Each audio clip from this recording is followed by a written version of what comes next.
രാധ ഞാൻ രാധ കണ്ണനെ മറക്കാത്ത രാധ. രാധ ഞാൻ രാധ കണ്ണനെ മറക്കാത്ത രാധ. വൃന്ദാവനം നീ മറന്നോ, മധുരയെ നീ മറന്നോ. വൃന്ദാവനം നീ മറന്നോ, മധുരയെ നീ മറന്നോ. രാധയെ നീ മറന്നോ, കണ്ണാ പൈക്കളെ നീ മറന്നോ. രാധയെ നീ മറന്നോ, കണ്ണാ പൈക്കളെ നീ മറന്നോ. രാധ രാധ രാധ രാധ മറന്നിട്ടും മറക്കാത്ത രാധ. മറന്നിട്ടും മറക്കാത്ത രാധ. രാധേ രാധേ രാധേ രാധേ മറന്നിട്ടും മറക്കാത്ത രാധ. മറന്നിട്ടും മറക്കാത്ത രാധ.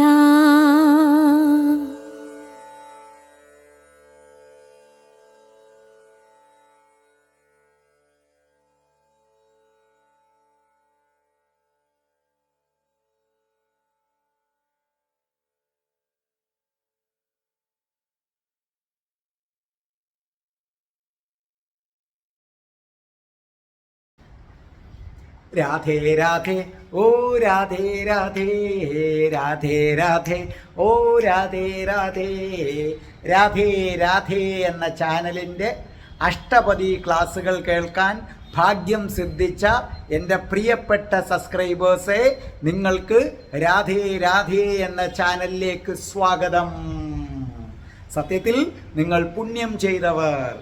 രാധയുടെ പ്രണയം കേൾക്കുകയും അഷ്ടപതി നിങ്ങൾ കൃത്യമായി കേൾക്കുകയും ചെയ്യുന്നു എങ്കിൽ എൻ്റെ ഒരു തോന്നലിൽ ഇത് നിങ്ങളുടെ അവസാന ജന്മമാണ്. ഇനി നിങ്ങൾക്ക് ജന്മം വേണ്ടി വരില്ല. അത് വളരെ കുറച്ചു പേർക്ക് മാത്രം കിട്ടുന്ന ഒരു ഭാഗ്യമാണ്. അത് നമ്മൾ കമ്പയർ ചെയ്താൽ നോക്കാൻ രാധയുടെ പ്രണയത്തിൻ്റെ വ്യൂവേഴ്സും അഷ്ടപതിയുടെ വ്യൂവേഴ്സും ടോട്ടൽ സബ്സ്ക്രൈബേഴ്സിൻ്റെ വ്യൂവേഴ്സും ഇതിൻ്റെ വ്യൂവേഴ്സും ഒക്കെ നോക്കുമ്പോൾ നിങ്ങൾക്ക് മനസ്സിലാകും, രാധാറാണിയുടെ അടുത്ത് എത്താൻ എല്ലാ സബ്സ്ക്രൈബേഴ്സിനും പറ്റില്ല.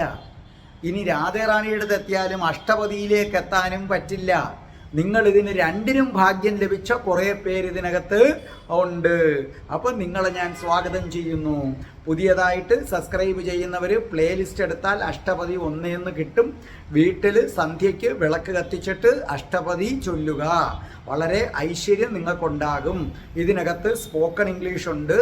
രാധയുടെ പ്രണയം അത് 63 എപ്പിസോഡുകൾ കഴിഞ്ഞിട്ടുണ്ട്. പിന്നെ നമുക്ക് അസ്ട്രോളജി ഉണ്ട്, പിന്നെ ഹിന്ദുക്കൾ അറിയേണ്ടവയുണ്ട്. ഇതൊക്കെ നിങ്ങൾക്ക് അതിനകത്തുനിന്ന് കിട്ടുന്നതാണ്. സ്പോക്കൺ ഇംഗ്ലീഷ് ഞാൻ കൊല്ലത്തുള്ളതാണ്. നിങ്ങൾക്ക് നേരിട്ട് വന്ന് എൻ്റെ അടുത്ത് പഠിക്കാം, അല്ലെങ്കിൽ യൂട്യൂബിലൂടെ നിങ്ങൾക്ക് പഠിക്കാം. എന്താണെന്ന് വെച്ചാൽ നിങ്ങളുടെ ഇഷ്ടം പോലെ. അപ്പോൾ നമുക്ക് ഇന്ന് അഷ്ടപതി 7-ാമത്തെ അധ്യായം 3-4 ശ്ലോകങ്ങളാണ്. നമുക്ക് ദൈവത്തെ സ്മരിച്ചുകൊണ്ട് തുടങ്ങാം. ഓം മഹാഗണപതയേ നമഃ. ഓം ശനൈശ്വരായ നമഃ. ഓം സരസ്വത്യൈ നമഃ. ഓം സർവശക്തി ഐക്യരൂപ ശ്രീ മൂകാംബായേ നമോ നമഃ. ഓം നമ ശിവായ. ഓം ഉമായേ നമ. ഓം വജദ്ഭുവേ നമ. ഓം സ്വാമിയേ ശരണമയ്യപ്പ. ഓം ശ്രീ രാധാകൃഷ്ണായ നമ. ഓം രാധായേ സ്വാഹ. രാധേ രാധേ ഓ രാധേ രാധേ രാധേ രാധേ ഓ രാധേ രാധേ രാധേ രാധേ ഓ രാധേ രാധേ രാധേ രാധേ ഓ രാധേ രാധേ രാധേ രാധേ ഓ രാധേ രാധേ രാധേ രാധേ ഓ രാധേ രാധേ ബർസാനെ വാലി രാധാറാണി കി ജയ്. എൻ്റെ മാതാവ് രാധാറാണിക്ക് ജയ്. എൻ്റെ ഒരേ ഒരു ദൈവൻ രാധാറാണി അമ്മക്ക് ജയ്. എനിക്ക് സർവ്വ ഐശ്വര്യങ്ങളും വാരി കോരിത്തരുന്ന എൻ്റെ പൊന്ന് രാധാറാണി അമ്മക്ക് ജയ്. അപ്പം ഇന്ന് അഷ്ടപതി 7-ാം അധ്യായം 3-ാമത്തെ ശ്ലോകമാണ് ആദ്യം. ആ 3-ാമത്തെ ശ്ലോകം കഴിഞ്ഞ എപ്പിസോഡ് കണ്ടവർക്ക് തികച്ചും സുപരിചിതയായ റിജിന രതീഷാണ്, കണ്ണൂരുള്ള റിജിന രതീഷാണത് ചൊല്ലിത്തരുന്നത്. അപ്പം റിജിന രതീഷ് അതിമനോഹരമായി പാടുമെന്ന് ഞാൻ ഇനി എടുത്തു പറയേണ്ട കാര്യമില്ല, നിങ്ങളത് അനുഭവസ്ഥരാണ്. അപ്പോൾ റിജിന രതീഷിൻ്റെ അതിസുന്ദരമായ ശബ്ദത്തിലൂടെ നമുക്ക് ആദ്യം ആ അഷ്ടപതി ഒന്ന് കേൾക്കാം. അത് നിങ്ങൾ കേട്ടു വെക്കണം, എന്നിട്ട് ആ ഈണം വെച്ചിട്ട് നിങ്ങൾ വീട്ടിൽ ചൊല്ലണം. ആ അഷ്ടപതി കേട്ടതിന് ശേഷം ഞാൻ അത് നിങ്ങൾക്ക് വിവരിച്ചു തരാം. ചിന്തയാമി തദാനനം കുടിലഭ്രുകോപ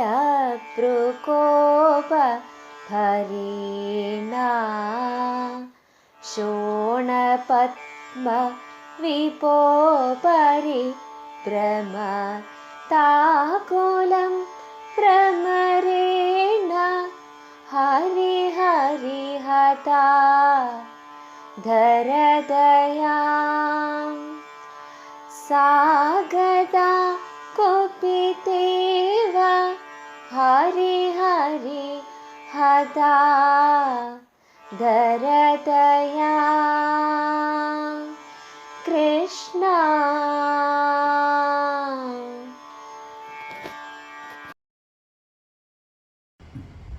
ഇനി നമ്മുടെ റിജിന രതീഷ് വളരെ മനോഹരമായി അത് പാടിത്തന്നത് കേട്ടല്ലോ. ഇനി ഞാൻ ആ പദ്യം പറയാം.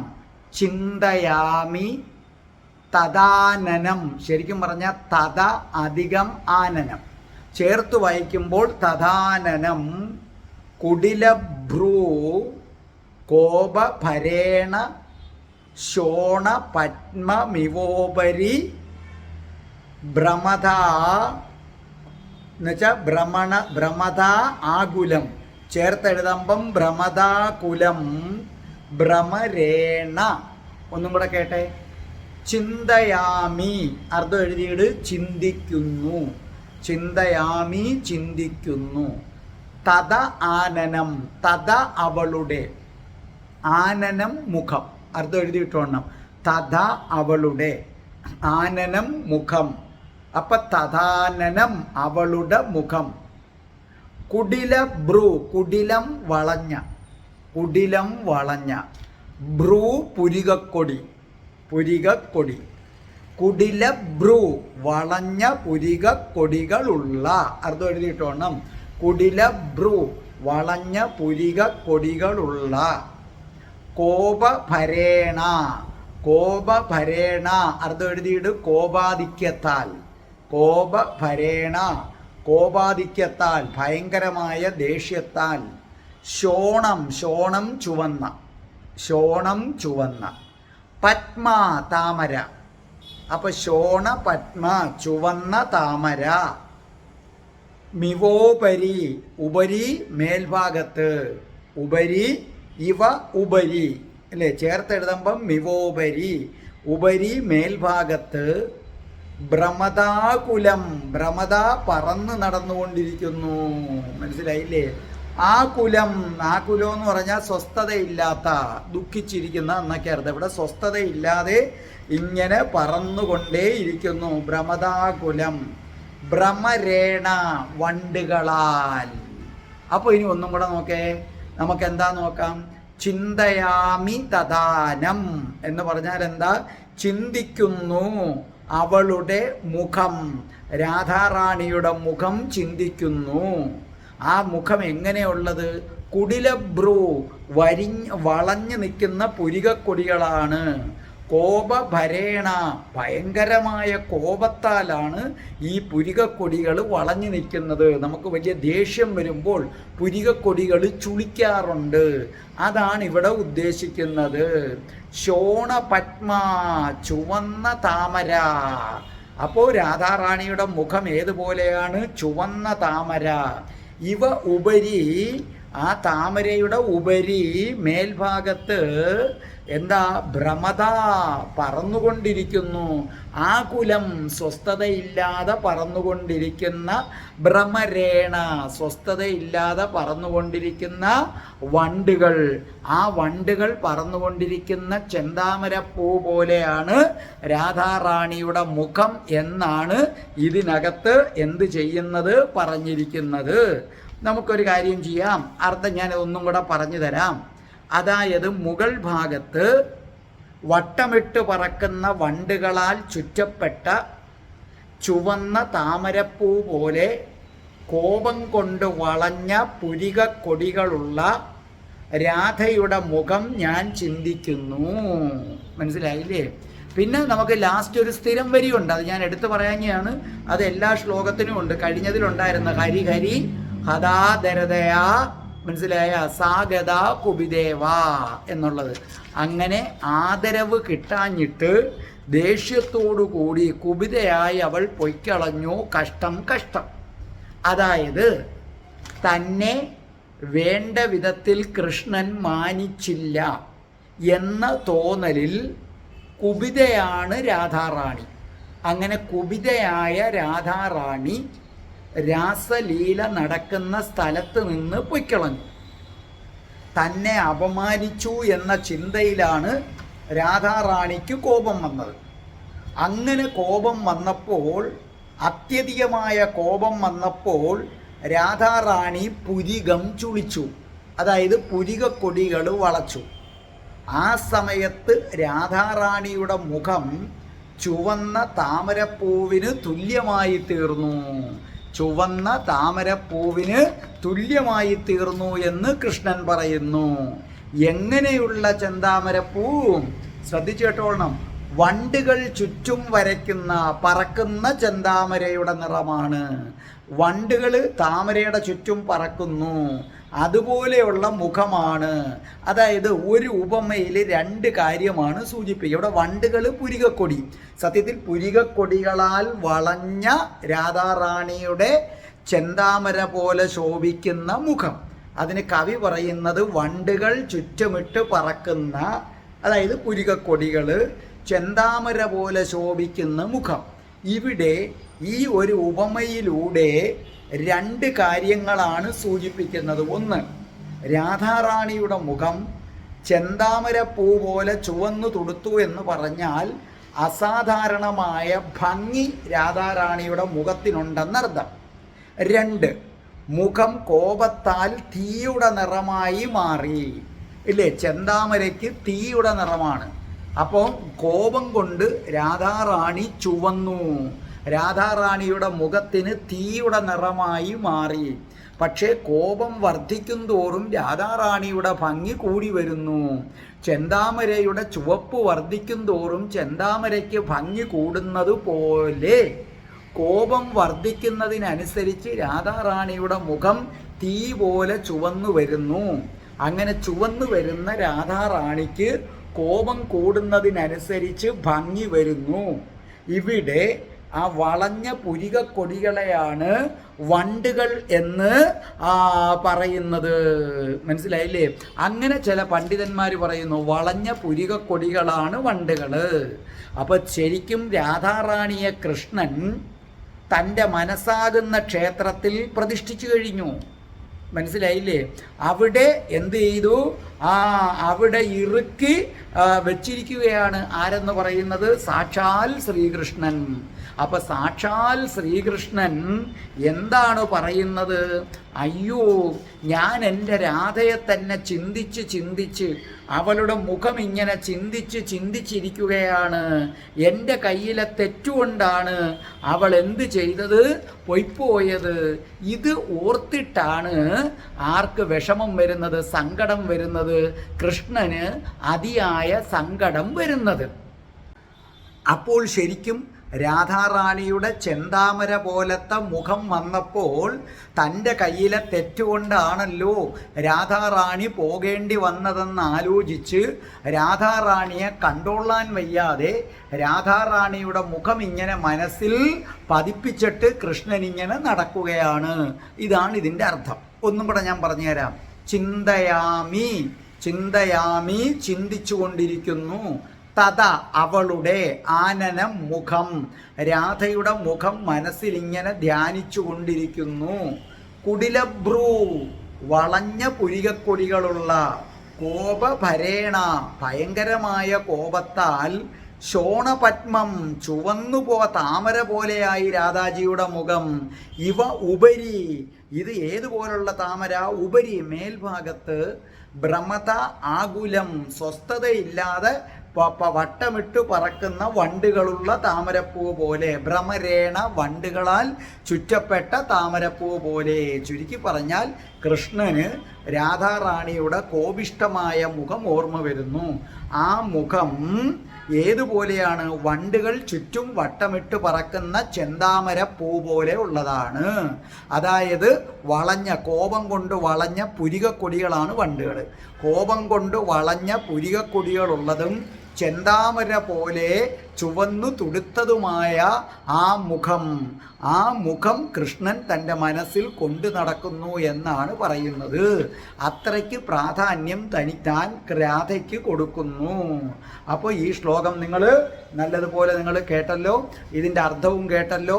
ഇനി ഒരിക്കൽ കൂടി നമ്മുടെ റിജിന ഇത് പാടിത്തരും. അതിനുശേഷം 4ാമത്തെ ശ്ലോകം ആരാണ് പാടുന്നതെന്നറിയാമോ? റിജിനയുടെ മകനും 6ാം സ്റ്റാൻഡേർഡിൽ പഠിക്കുന്നതുമായ അനൈ കൃഷ്ണയാണ്. കണ്ണൂരിലെ കേന്ദ്രീയ വിദ്യാലയത്തിൽ 6ാം ക്ലാസ്സിൽ പഠിക്കുന്ന അനൈ കൃഷ്ണ അതിസുന്ദരമായിട്ടാണ് പാടിയിരിക്കുന്നത്. ഇവിടെ അമ്മയും മോനും നല്ല മത്സരിച്ച് പാടുകയാണ്. ഇതിനു മുമ്പും അമ്മയും മോനും ഒക്കെ ഇങ്ങനെ പാടിയിട്ടുണ്ട്. നിങ്ങൾ തന്നെ തീരുമാനിക്കുക, ഇതിനകത്ത് ആരാണ് മാർക്ക് കൂടുതൽ? അമ്മയാണോ ബെസ്റ്റ്, മകനാണോ ബെസ്റ്റ്? കേട്ട് തീരുമാനിക്കൂ. ചിന്തയാമി തദാനനം കുടിലഭ്രുകോപ ഭരേണ ശോണപത്മ വിപോപരി ഭ്രമതാകുലം ഭ്രമരേണ ഹരി ഹരി ഹതാ ധരദയാം സാഗതാ കുപിതേവ ഹരി ഹരി ഹതാ ധരദയാ കൃഷ്ണ.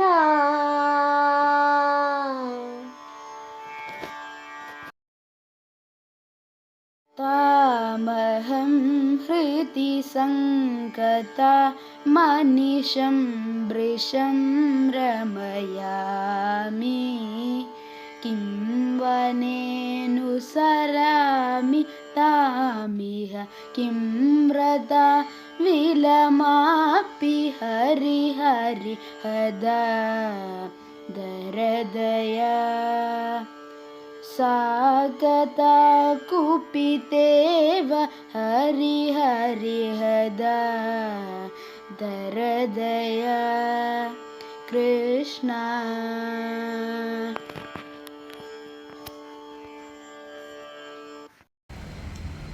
അപ്പോൾ നമ്മുടെ 6ാം ക്ലാസ്സുകാരനായ അനൈ കൃഷ്ണ അത് നല്ലതുപോലെ പാടിയത് കേട്ടല്ലോ അല്ലേ? സത്യത്തിൽ ഒരു 6ാം ക്ലാസ്സുകാരന് ഒരു പക്വതയിലല്ല പാടുന്നത്, അതിനേക്കാൾ നല്ല ഇരുത്തം വന്ന ഒരാളിനെ പോലെയാണ് അനൈ പാടുന്നത്. മോനെ അനൈ, കൺഗ്രാജുലേഷൻസ്. അപ്പോൾ ആരാണ് ബെസ്റ്റ്? അമ്മയാണോ ബെസ്റ്റ്, മോനാണോ ബെസ്റ്റ്? മോൻ തന്നെയാണ് ബെസ്റ്റ്, സംശയമൊന്നുമില്ല. അമ്മയേക്കാൾ ബെസ്റ്റ് മോൻ തന്നെയാണ് കേട്ടോ. ചുമ്മാ നമ്മൾ പറഞ്ഞതേ ഉള്ളേ കേട്ടോ, വെറുതെ ഒരു രസത്തിന് പറഞ്ഞതേ ഉള്ളൂ. അപ്പോൾ അനൈ കൃഷ്ണ പാടിയ ആ ശ്ലോകം നമുക്ക് നോക്കാം.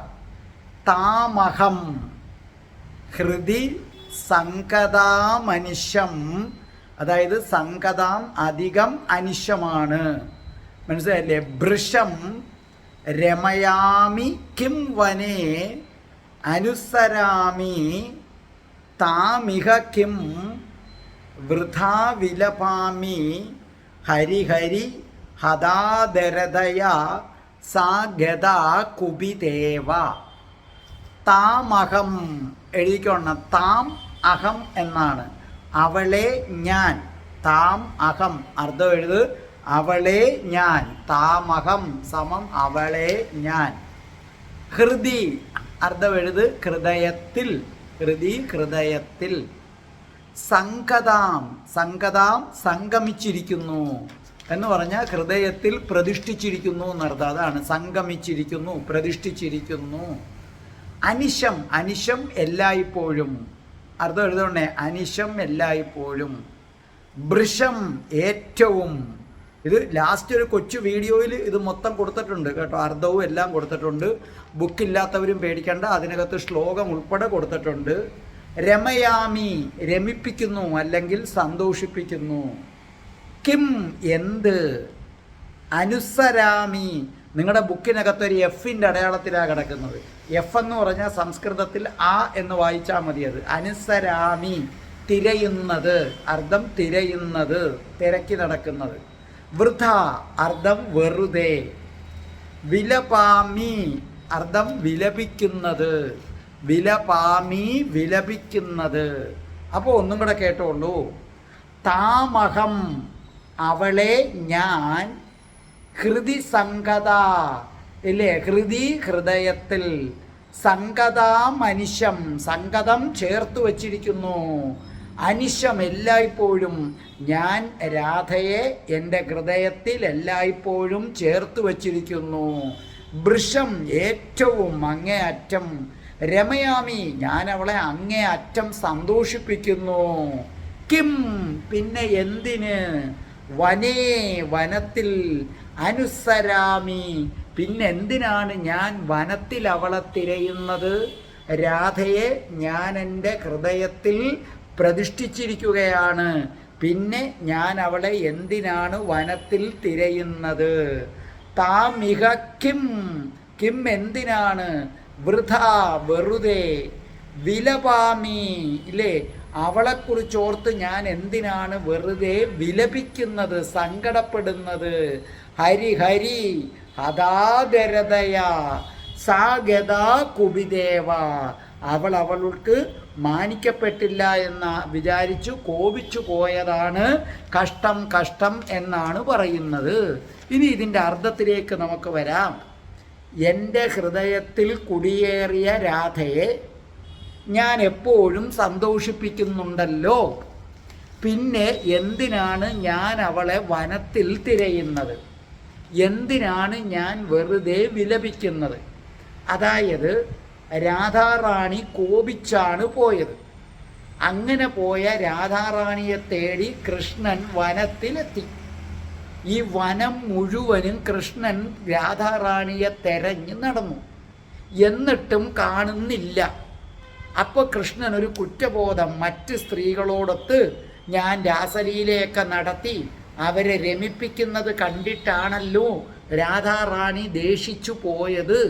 തൻ്റെ പിടിപ്പുകേട് കൊണ്ടാണല്ലോ ഇങ്ങനെയൊക്കെ സംഭവിച്ചത് എന്ന് ഓർത്ത് കൃഷ്ണൻ തന്നെത്താനെ വിലപിക്കാൻ തുടങ്ങി. അങ്ങനെ കുറേ കഴിഞ്ഞപ്പോൾ കൃഷ്ണന് സങ്കടം സഹിക്കാൻ വയ്യാതായി തീർന്നു. സ്വന്തം കയ്യിലിരിപ്പ് കൊണ്ട് ഗോപികമാരുടെ 10 മടങ്ങ് സൗന്ദര്യമുള്ള രാധാറാണിയെ ഞാൻ നഷ്ടപ്പെടുത്തിയല്ലോ എന്നോർത്ത് കൃഷ്ണന് സങ്കടം തോന്നിയപ്പോൾ കൃഷ്ണൻ തന്നെ സ്വയം സമാധാനിപ്പിക്കുവാനുള്ള ഒരു ശ്രമം നടത്തുകയാണ്. വിജയിക്കാത്ത ശ്രമം. ഇപ്പോൾ ഉദാഹരണം, നിങ്ങളുടെ കയ്യിൽ നിന്ന് ഒരു 2000 രൂപ കളഞ്ഞു പോന്നു. നിങ്ങൾക്ക് ഭയങ്കര വിഷമം വരുമ്പോൾ നിങ്ങൾ തന്നെ ഏതോ അസുഖമൊക്കെ വന്ന് പോണ്ടതായിരുന്നു, പോട്ട് സാരമില്ല എന്ന് സ്വയം നിങ്ങളുടെ മനസ്സിനെ സമാധാനിപ്പിക്കാൻ ഒരു ശ്രമം നടത്തുന്നത് പോലെ കൃഷ്ണനും ഒരു ശ്രമം നടത്തുകയാണ്.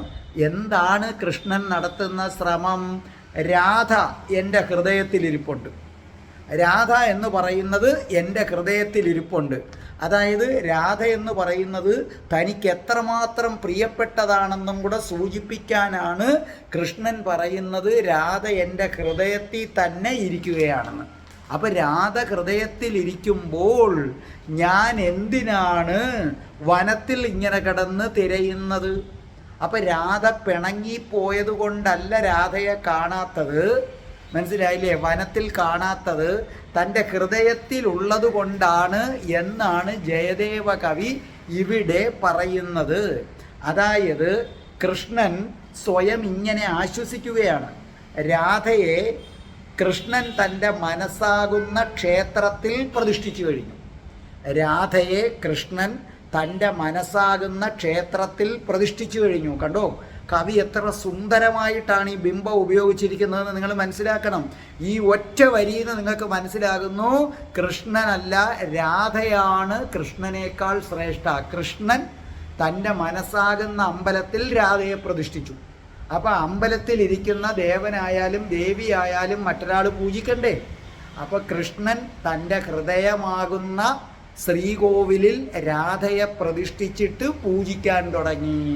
അപ്പം ആരാണ് വലുത്? രാധാറാണിയാണ് വലുതെന്ന് നിസ്സംശയം ജയദേവ കവി പറയുന്നു. ഇത് വേറൊരു അധ്യായത്തിലും പറയുന്നുണ്ട്. രാധാറാണിയുടെ ശിരസ്സെടുത്ത് തൻ്റെ തലയിൽ വെച്ചതിനകത്തും പറയുന്നുണ്ട്. അപ്പോൾ കൃഷ്ണൻ പറയുകയാണ്, ഞാൻ എൻ്റെ ഹൃദയത്തിൽ രാധാറാണിയെ ഇറുകെ ആലിംഗനം ചെയ്ത് പതിപ്പിച്ചു വച്ചിരിക്കുകയാണ്. അപ്പോൾ എൻ്റെ ഹൃദയത്തിൽ രാധാറാണി ഒട്ടിയിരിക്കുകയാണ്. എൻ്റെ ഹൃദയത്തിൽ നിന്ന് എങ്ങോട്ടേക്കും രാധയ്ക്ക് ഇറങ്ങിപ്പോകാൻ പറ്റില്ല.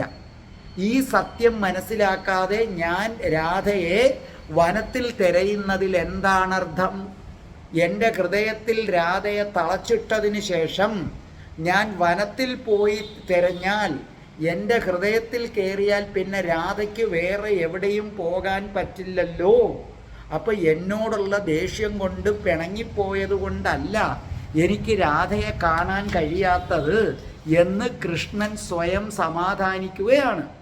ഞാനും രാധയും തമ്മിൽ ഒരിക്കലും വേർപിരിഞ്ഞിട്ടില്ലെന്നും എൻ്റെ ഹൃദയത്തിൽ രാധ പ്രതിഷ്ഠിച്ചിരിക്കുമ്പോൾ ഞാനും രാധയും ഒന്നാണെന്നും ഞാനും രാധയും രണ്ടല്ലെന്നും അപ്പം രാധാറാണിയെ കാണാനില്ല എന്ന് പറഞ്ഞ് താൻ വിലപിക്കുന്നതിൽ യാതൊരർത്ഥവുമില്ല എന്നും കൃഷ്ണൻ സ്വയം സമാധാനിക്കുകയാണ്. പക്ഷെ അതൊരു സമാധാനിക്കാനുള്ള ഒരു വിഫല ശ്രമമാണ്. എന്തുകൊണ്ട്? കൃഷ്ണൻ എന്നിട്ടും പൂർണ്ണമായും ഒരു സംതൃപ്തി അതിനകത്തുനിന്ന് കിട്ടുന്നില്ല. നിങ്ങൾ നേരത്തെ പറഞ്ഞ കണക്ക് 2000 അല്ലെങ്കിൽ 5000 രൂപ കളഞ്ഞുപോയി. ഏതോ അസുഖം വന്ന് പോണ്ടതാണ്, അതിന് പകരം ഭഗവാൻ ഇങ്ങനെ തീർത്തു എന്ന് സ്വയം സമാധാനിക്കാൻ ശ്രമിച്ചാലും നിങ്ങൾക്ക് പിന്നെയും പിന്നെയും ദുഃഖമുണ്ടാകുന്നത് പോലെ എൻ്റെ ഹൃദയത്തിൽ രാധയെ പ്രതിഷ്ഠിച്ചതുകൊണ്ടാണ് എനിക്ക് രാധയെ പിന്നെ കാണാൻ കഴിയാത്തത്. അവൾ എൻ്റെ ഹൃദയത്തിലുണ്ട്, അങ്ങോട്ട് നോക്കിയാൽ മതി എന്നൊക്കെ രാധ പിണങ്ങിയിട്ടില്ല എന്നൊക്കെ സ്വയം ആശ്വസിക്കാൻ കൃഷ്ണൻ പറയുന്നു. പക്ഷെ കുറച്ചു കഴിഞ്ഞിട്ട് കൃഷ്ണന് ആ സങ്കടം സഹിക്കാൻ പറ്റുന്നില്ല. അതൊരു വിഫല ശ്രമമാണ്. ഇനി ഒന്നേന്ന് നോക്കിക്കോളണം. താമഹം അവളെ ഞാൻ, ഹൃദി സംഗത എൻ്റെ ഹൃദയത്തിൽ, അനിശം എപ്പോഴും എൻ്റെ ഹൃദയത്തിൽ ഞാൻ എപ്പോഴും ചേർത്ത് വച്ചിരിക്കുന്നു. വൃഷം എന്നിട്ട് ഏറ്റവും, രമയാമി കഴിയുന്നത്ര അവളെ ഞാൻ സന്തോഷിപ്പിക്കുന്നു.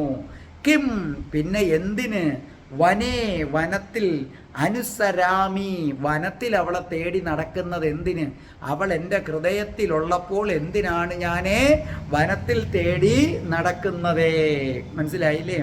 അനുസരാമി താമിഹ കിം, പിന്നെ വൃഥാ പിന്നെ എന്തിനാണ് ഞാൻ അവളെ വെറുതെ തെരഞ്ഞു നടന്ന് കിട്ടുന്നില്ല എന്നാലോചിച്ചു വിലപാമി വിലപിക്കുന്നത്?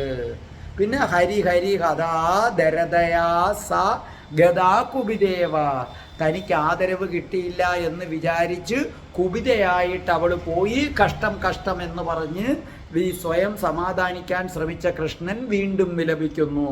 അപ്പോൾ കൃഷ്ണൻ എന്തുമാത്രം പ്രിയപ്പെട്ടതാണ് രാധയെന്നും മറ്റുള്ളവർ അവരുടെ ഹൃദയത്തിൽ, ഭക്തജനങ്ങൾ മുഴുവനും അവരുടെ ഹൃദയത്തിൽ അങ്ങനെ പ്രതിഷ്ഠിച്ച് ആരാധിക്കുന്ന ആളാണ് കൃഷ്ണൻ.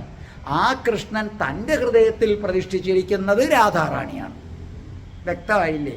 ഇത് കേട്ടുകൊണ്ടിരിക്കുന്ന ഓരോരുത്തരും കൃഷ്ണഭക്തരാണെങ്കിൽ ഈ പ്രപഞ്ചത്തിലെ കോടാനുകോടി വരുന്ന കൃഷ്ണഭക്തർ അവരുടെ ഹൃദയത്തിൽ കൃഷ്ണനെ പ്രതിഷ്ഠിച്ച് ആരാധിക്കുമ്പോൾ ആ കൃഷ്ണനാകട്ടെ സ്വന്തം ഹൃദയത്തിൽ രാധാറാണിയെ പ്രതിഷ്ഠിച്ച് ആരാധിക്കുന്നു.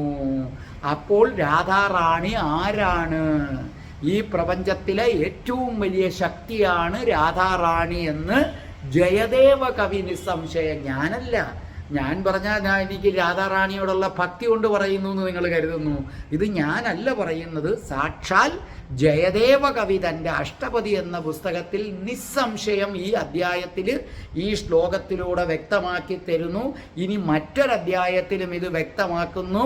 ഇതിനു ശേഷം നിങ്ങൾക്ക് ഒരിക്കൽ കൂടി ഇതാര് പാടുന്നത് കേൾക്കാം. നമ്മുടെ അമ്മയും മകനും കൂടെ പാടുന്നത് നിങ്ങൾക്ക് കേൾക്കാമില്ലേ? നമ്മുടെ അനൈ കൃഷ്ണയും റിജിനയും കൂടെ ചേർന്ന് പാടുന്നത് നിങ്ങൾക്ക് കേൾക്കാം.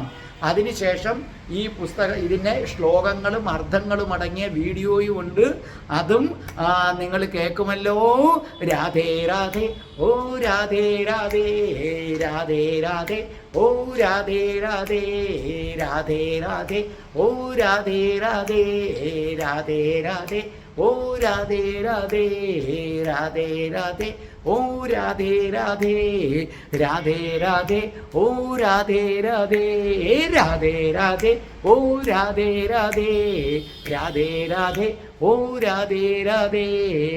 ഓം ശ്രീം ഹ്രീം ക്ലീം ഐം രാം രാസേശ്വരി രാധികായൈ സ്വാഹ.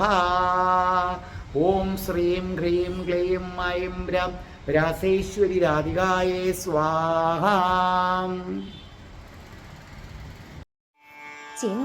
ചിന്തയാമി തദാനനം കുടിലഭ്രുകോപ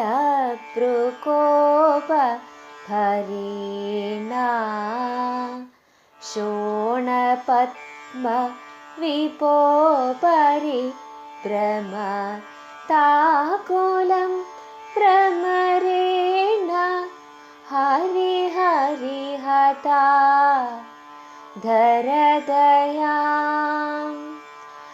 സാഗതാ കുപിതേവ ഹരി ഹരി ഹതാ ധരദയാം കൃഷ്ണ.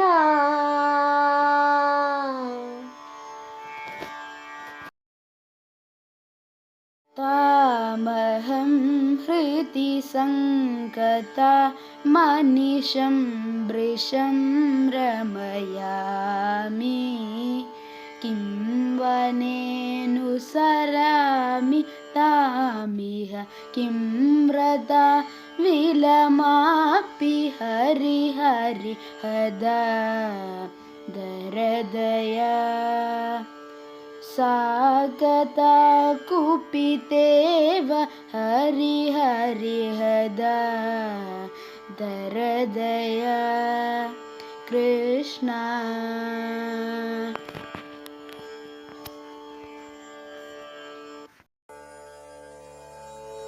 രാധ ഞാൻ രാധ കണ്ണനെ മറക്കാത്ത രാധ.